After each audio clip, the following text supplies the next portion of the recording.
कई लोग कहते हैं कि विज्ञान जो है भूत प्रेत को नहीं मानता है, जबकि वास्तव में ऐसा नहीं है। परामनोविज्ञान या पैरासाइकोलॉजी को साइंस का दर्जा प्राप्त है। अमेरिका में लगभग 1970 के दशक से पहले से ही परामनोविज्ञान को विज्ञान का दर्जा दे दिया था, जिसमें प्रेतावेश यानी कि किसी व्यक्ति के ऊपर किसी प्रेत आत्मा का अधिकार हो जाता है, इसका विचार किया जाता है। इसके अलावा परामनोविज्ञान में अनेक विषय हैं, जैसे स्वप्न में कोई विचार आना या स्वप्न का मानव जीवन पर प्रभाव है। तो भारत में भी इस पर कम काम नहीं हुआ है।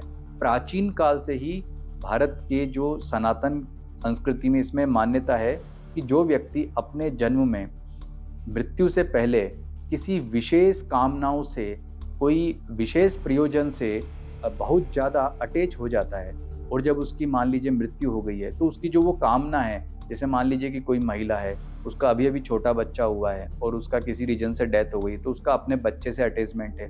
किसी की बहुत ज़्यादा प्रॉपर्टी है और किसी ने हत्या कर दी प्रॉपर्टी हथियाने के लिए, तो उसका अपनी प्रॉपर्टी से बहुत ज़्यादा अटैचमेंट है।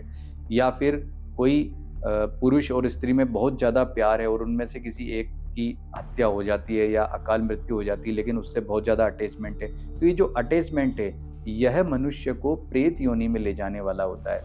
यदि कोई आत्मा शुद्ध है, उसके विचार में हिंसा नहीं है, उसकी स्मृति में हिंसा नहीं है, तो उसकी मुक्ति तो हो जाती है, या फिर वो प्रेत योनि में रह के भी किसी को पीड़ित नहीं करता है। कई प्रेत आत्मा ऐसी भी होती हैं जो सभी के लिए अहित करने वाली होती है। वे ये नहीं देखती हैं कि सामने वाला व्यक्ति जो है वो मेरा कोई दुश्मन है या मेरा इससे कोई पुराना रिश्ता रहा है। ऐसा मानते हैं कि ये नेगेटिव एनर्जी सभी को प्रभावित करती है। तो हमें ऐसी नेगेटिव एनर्जी से बचने के लिए क्या करना चाहिए?